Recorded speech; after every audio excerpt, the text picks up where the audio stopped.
The Stetzer ChurchLeaders Podcast is part of the Church Leaders Podcast Network, which is dedicated to resourcing church leaders in order to help them face the complexities of ministry today. The Church Leaders Podcast Network supports pastors and ministry leaders by challenging assumptions, by providing insights, and offering practical advice and solutions and steps that will help church leaders navigate the variety of cultures and contexts that we're serving in. Learn more at ChurchLeaders.com/podcast network.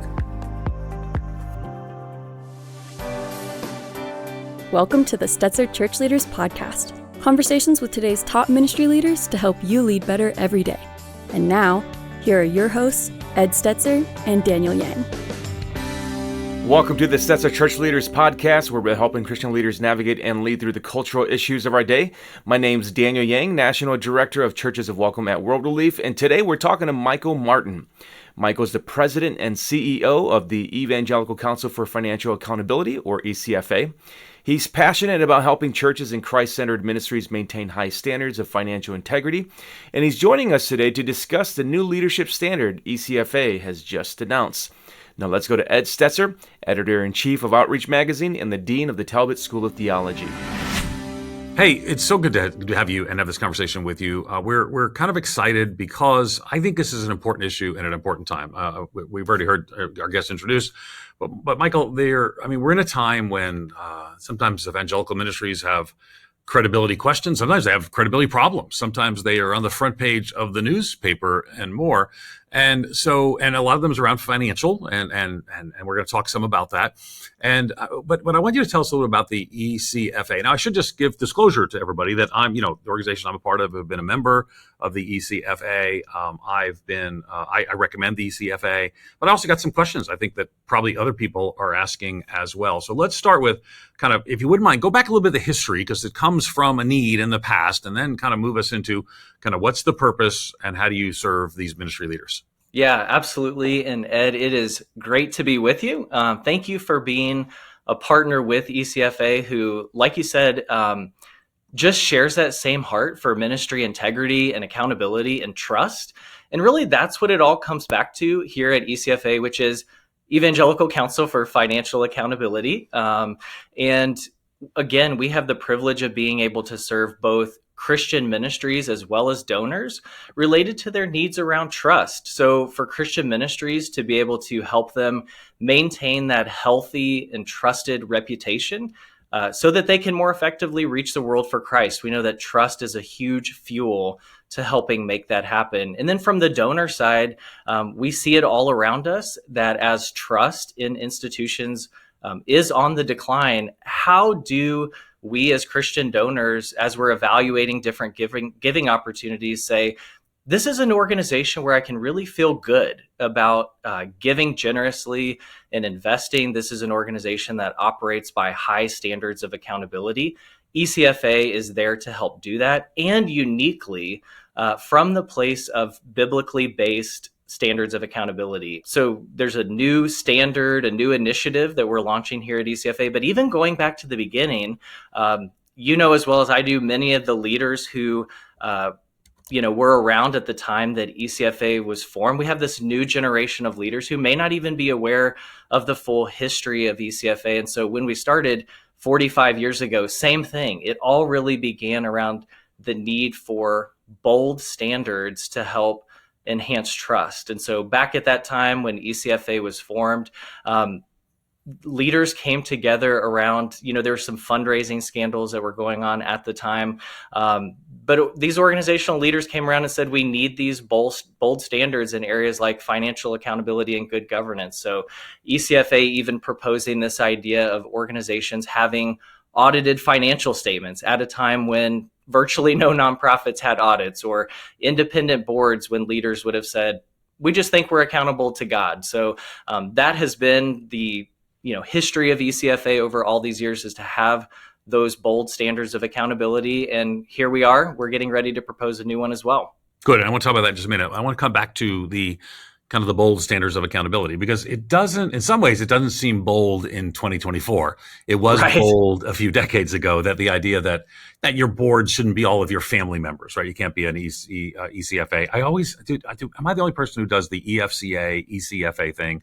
Anyway. You are not the only one. Because I love the Don't evangelical worry preacher about in America. So it's thankful that if for those who are watching on video, he actually has the logo behind his head, so I can say he has ECFA. Okay, so those were, I mean, the idea that there would be audits were, I mean, those were bold standards, but now I don't know that those, for most people, those would see they are kind of minimal standards, and yet in many places they're still not followed.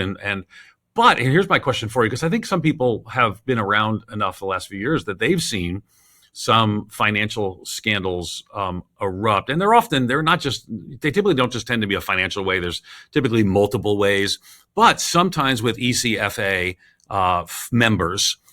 So talk to us a little bit about that. Why, if that's the case, why should we have confidence in those standards? Before we even get to the new standards, let's talk about the prior standards. Yeah, you're exactly right. So, I think, Ed, for organizations, I mean, with the ECFA having been around for decades now, these are time-tested standards. Many of them have become sort of accepted standard practice. And I think that speaks to a lot of actually the success of ECFA. But one of the ongoing values as well is not just to have a set of standards that organizations aspire to, but also an organization that would come alongside and help provide that layer of accountability for organizations as well. So in addition to the ECFA standards, having a biblically based model of accountability so that as a donor, again, you have that confidence and assurance of saying there is this outside third party who is also working with this organization to make sure that they maintain that commitment to integrity. And one of the unique aspects of ECFA's model as well is an annual accreditation renewal process. So it's not just sort of this one time, hey, we made application with this organization, and it's certainly not a rubber stamp in any way. It's a very rigorous evaluation process. And then each year we're working alongside our members to make sure that they're maintaining those high standards of accountability.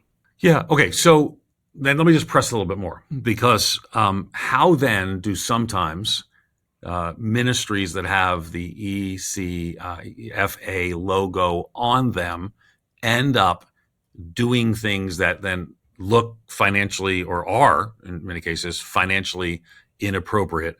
And it's because you've made the case that, and I want this case, we need you to be thriving and successful.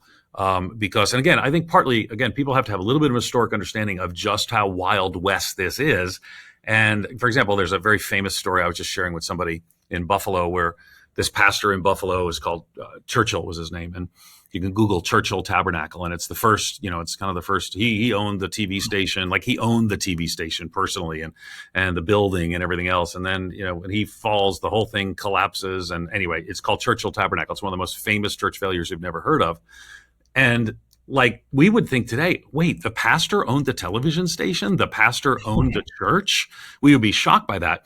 But we've also come a long way from those days. In the 40 plus years that you've been doing this, you have helped shape the conversation that ministries get audits. And they say that, like my church, I mean, even I would say even people that aren't members of the ECFA, they'll get audits, and board governance is better. But again, we've also had some failures with ECFA logos on the front page that came out of those failures. Tell me how because you're new, right? So, but tell me how you would say we should see that, and what does ECFA do when something begins to bubble up like that? Yeah, those are great questions. I appreciate the opportunity to be able to speak into that as well.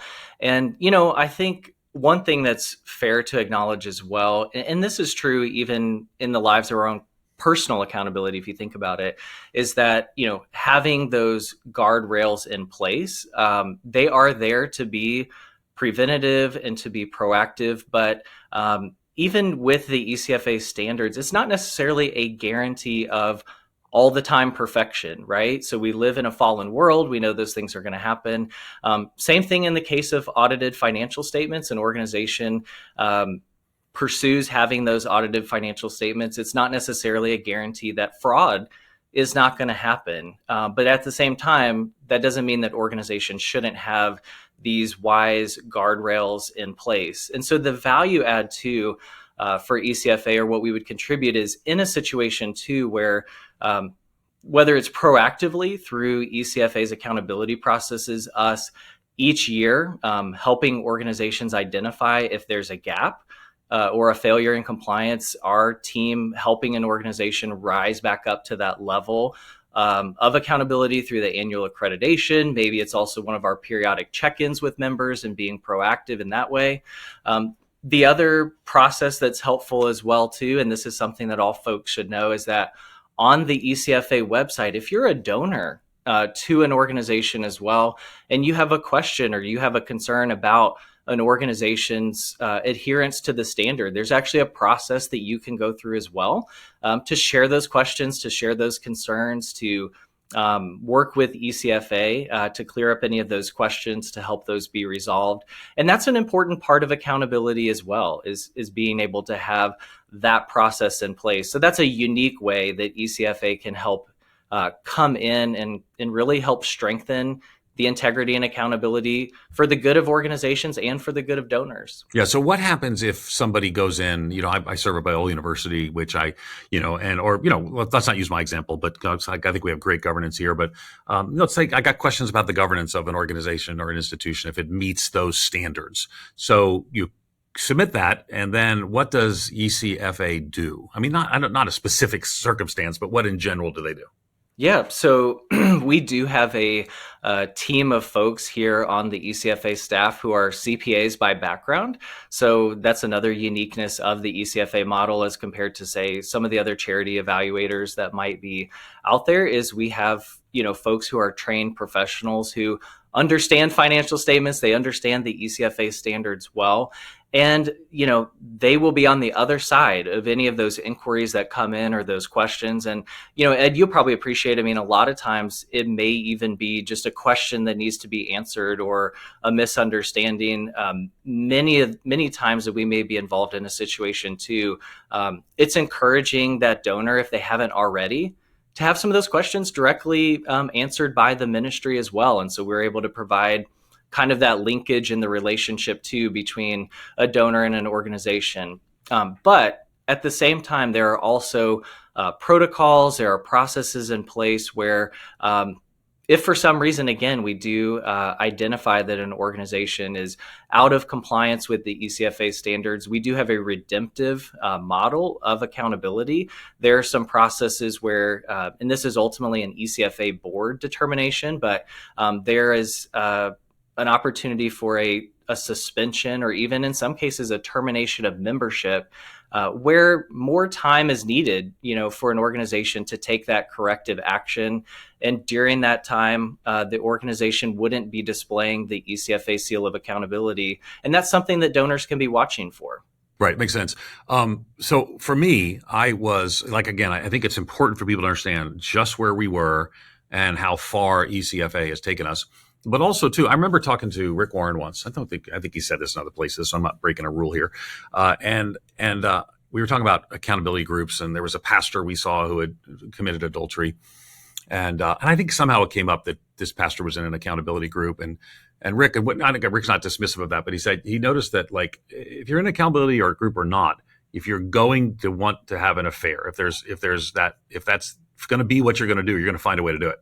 And it does seem that the ECFA standards give us guardrails that certainly weren't there 40 plus years ago, but they don't keep everybody from doing bad things. And I think that's partly, and again, I don't think, so I'm encouraged by, a few months ago, I think it was Warren Bird reached out to me about your new leadership standards. And I liked it because I think it gives us some more ways to lean in on this because the people who make bad financial decisions are people who've made bad leadership decisions. Or have gotten themselves into a situation, a cycle when that's okay. So you commissioned this task force in 2021. Talk to us a little about what's the task force purpose, and then we'll kind of unpack a little bit about it because I know there's some new standards have been added. That's right. So yeah, as we come together for this conversation, the big news from ECFA is that we did just announce a new accreditation standard for ECFA members. And like you said, Ed, it's a standard that's called a leadership standard, and it really focuses on leader care, proactive care for the leader.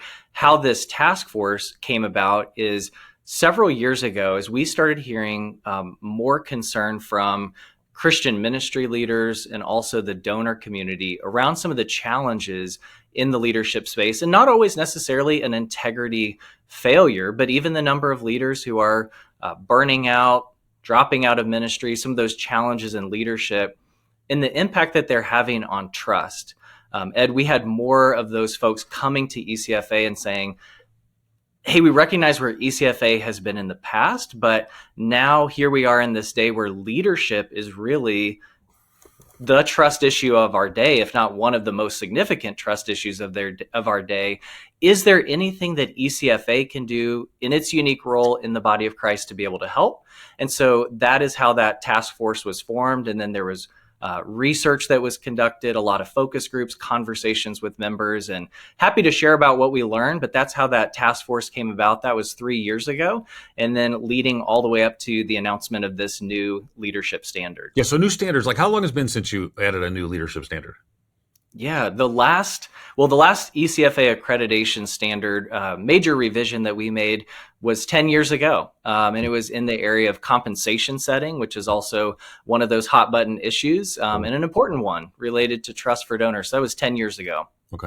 Okay. So, because part of the challenges is that leaders, the reason that we generally have financial failures is we have leaders who are failing. And sometimes it's interesting. Sometimes they get caught up in the own system that they create, and they're not sure how to deal with that. And so one of the things is this has to do with leadership. So the new leadership standard says this, I'm going to quote it.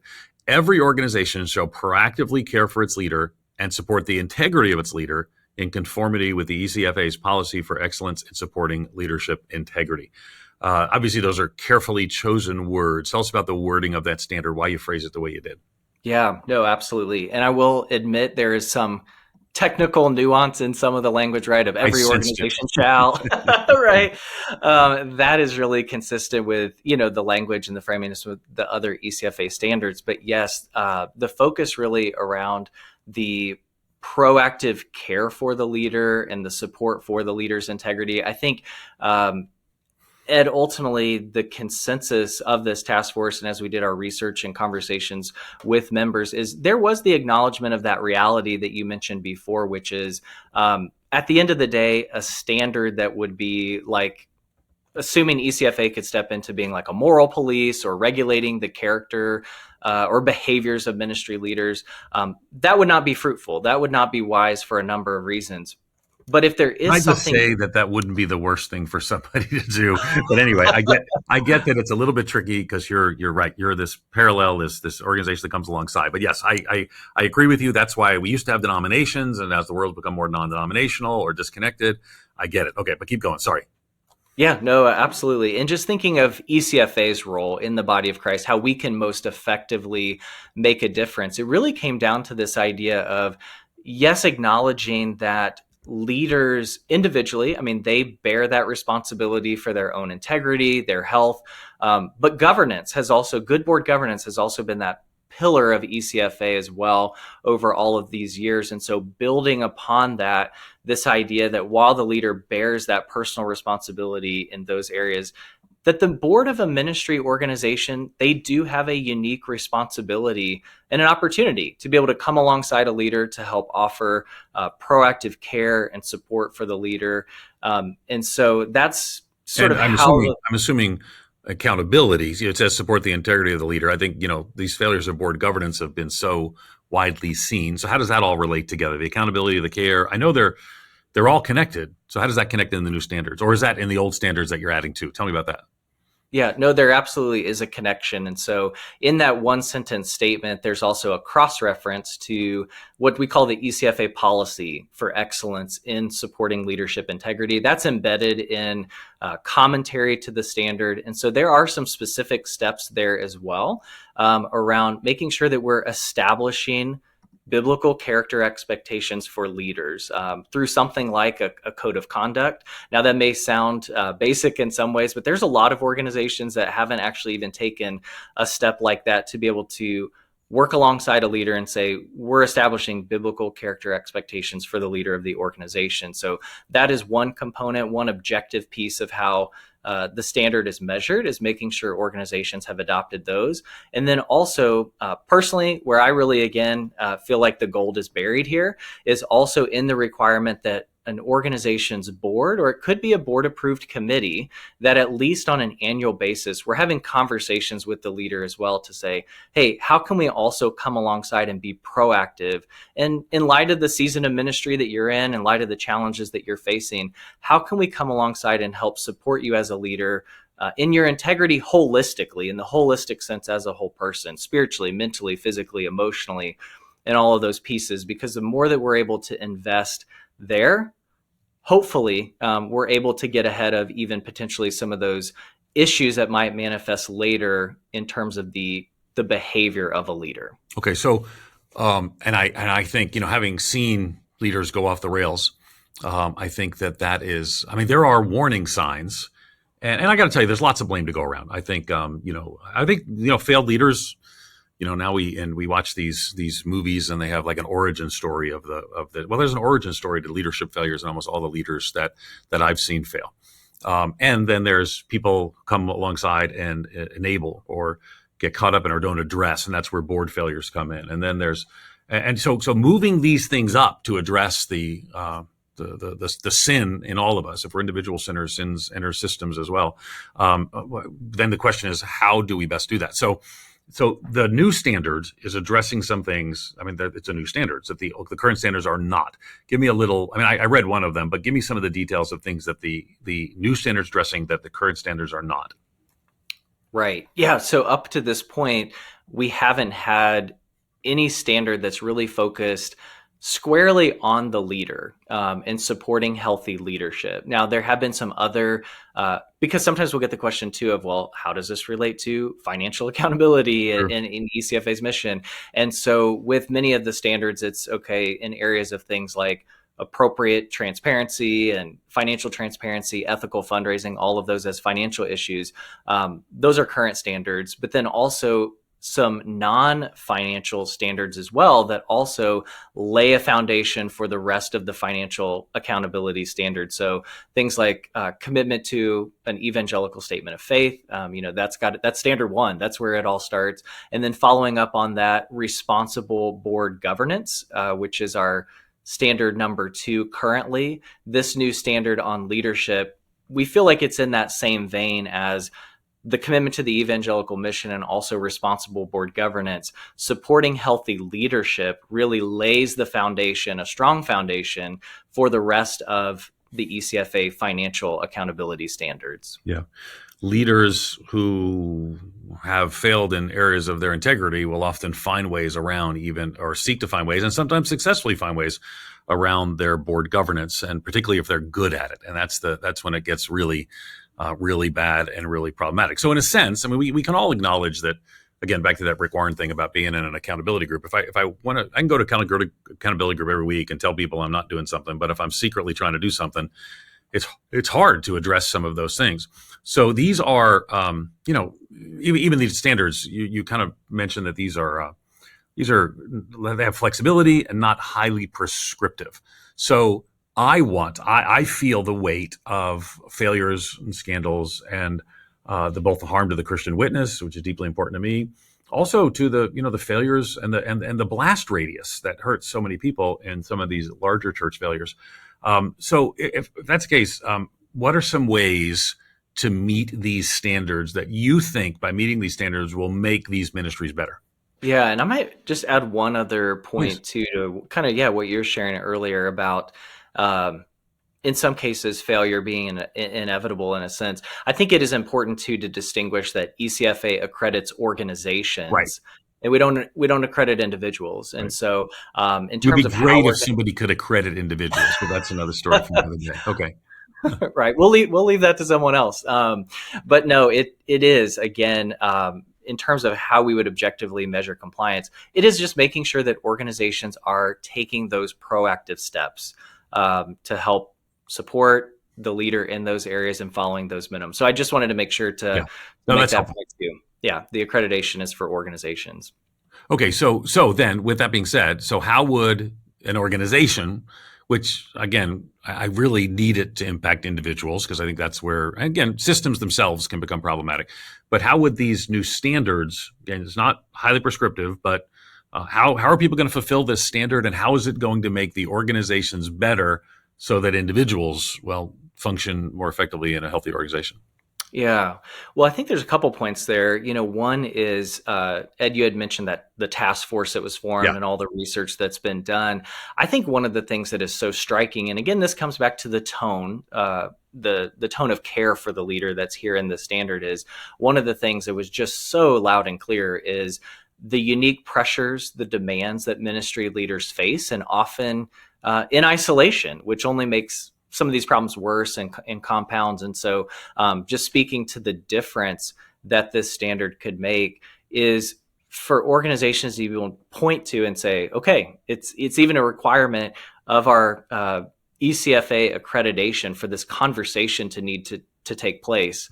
And so we've crafted the standard too in a way where it's really scalable, because with over 2,700 accredited churches and ministries across the country, we range from some of the largest, most household names in Christian ministry to many of the smaller, more modest-sized ministries as well. So this standard needs to be done in a way where it's really scalable. And so different approaches that can be taken. I mean, if you're one of those smaller ministries and you just have a handful of people on your board, I mean, this could be even as simple as identifying, hey, who is that board member who serves with you, who maybe their spiritual gift is more pastoral, appointing that person to have those ongoing conversations with the leader, the check-ins with the leader, and the incredible difference that even something as simple as that might make for larger organizations. And as we've done some of these focus groups and even looked at models that have been successful, and some of the larger ones, Ed, too, they might say, okay, the full board or a certain group is not necessarily the right ones to tackle this, but they may even appoint like a special committee on the president or a president's care committee who's appointed for that role to be able to be in ongoing conversation with the leader. Some of the most successful models that we've seen as well have been ones that aren't even focused just on the leader, but also involve the leader's spouse and recognizing the importance of that as well. So again, there are certain minimum criteria in order for organizations to meet the standard, but there's also going to be a lot of freedom and flexibility within that framework to adapt depending on the size and the needs of the organization. Yeah. And what some people are going to say. Some people say caring for the leader is not what we need. We need to, put a lid on the leaders. We need to, and you get that. There's always this tension. But I got to tell you, having seen people get caught up in the machine that they created, the desires that drive them. I got to grow and build a great church. I mean, the desires that drive them eventually became the demons that drag them down. I've seen this, and I would see this intersection point. And something I was talking to Phil Ryken, president of Wheaton College, when he was the pastor at in Philadelphia. He said that the elder board was the elder board, and they were the governance. And Presbyterians have a much higher. My denomination's sort of Wild West on governance. But Presbyterians, the elders, the session can have a much higher governance. But there was also, I think he said, 2 people on that session whose job it was to provide pastoral care for him as a leader. And I think that we could have a lot less villain origin stories of some pastors if some pastors had people speaking into their lives earlier in the process, so that they might avoid ending up making the small bad decisions that become the medium bad decisions that become the big bad decisions as well. Anyway, I shouldn't. This is your interview, and I'm asking too many questions. Hey, no, it's so true, and you're right that I think one of the things we've seen too is a lot of times board members maybe even have good intentions. They just don't know where to start. They don't know how to strike up a conversation like this. And so prayerfully, the ECFA standard will kind of be that impetus, the resources, some of the training that we'll offer will be able to help equip board members in that space. And then I also, as you were sharing too, Ed, I was thinking of some of the findings from our research too, showing there was a pretty significant gap between the reality in the view of the leader of an organization in terms of how the board is providing any kind of care and support for their integrity versus the views of board members. There was just this significant gap between what leaders said was, in their reality versus what board members thought they were doing. Yeah, so good.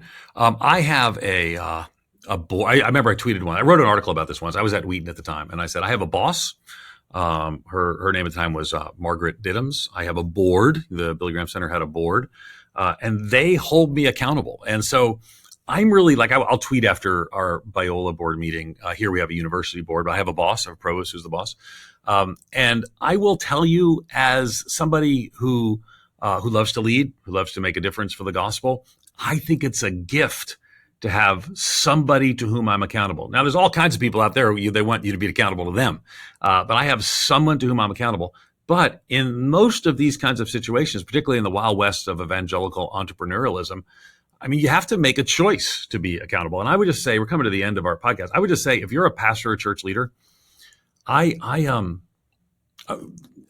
seen just the on the side of the road, leader after leader, who I saw start well. I said on the Rise and Fall of Mars Hill podcast, their character elevated, their ability elevated them to positions their character was not ready to handle. And I'm of the view that, again, particularly historically, we've come a long way with the ECFA. It's not perfect. I think people will and do find ways to do bad things. But I think one of the ways we address that is help people do better in relationship with boards and leaders so that we have healthier structures. Unhealthy structures produce unhealthy and often create those origin stories that we look back and say, oh, we should have done something then. So this is one way to do something then. But I know now we're early on interviewing this, and full disclosure, you guys shared some of these things with me beforehand, kind of in the process. Not just me, but you were getting input. But you're still receiving input. This podcast comes out right after. Now, if you listen to this podcast 2 years from now, we know podcasts live forever. But if you're listening to this podcast in early 24, you're still seeking input. So how would people find out more information and give input of this as well? Yeah. So the place to go to is ecfa.org/leadership standard. Try to make that as easy as possible. ecfa.org/leadership standard. You can see the full standard there, the commentary to the standard as well, some of these key insights, FAQs. But yes, we're also in an important window right now, which again, this is a standard that's been inspired by ECFA members. It has been prayerfully considered, task force, and research, all of these different pieces kind of leading to where we're at today. But we're still in that phase too of listening, and we want to be able to hear feedback. We also want to be able to hear, Ed, from folks who would say, as I'm thinking about just the very practicals, like we've talked about on this podcast, the very practicals of what does this look like to implement this within our unique organization, our unique context. We also want to be able to hear from folks as well to help speak into those future resources that'll be coming from ECFA. And I thought of one other thing too, as you were sharing earlier about just the impact of this standard and what you've seen as it's been kind of played out. And I'll never forget, Ed, just talking to one younger leader, and he was in the midst of, I think he had recently just kind of come into his role, and there was a transition from a longtime leader. And this younger leader was advocating for more of this accountability, more of this even care from the board. And he had some board members who had been there for a long time saying, hey, what are you doing? Why are you, inviting all of these pieces? And you know what this young leader said? He said, I feel safer with this kind of accountability, this kind of environment of the board being able to come alongside and help support me in my integrity. So we're prayerful that other leaders will experience that as well. Yeah, and I will tell you that, I don't think, Michael Martin, I'm thankful for you. I'm thankful for the ECFA.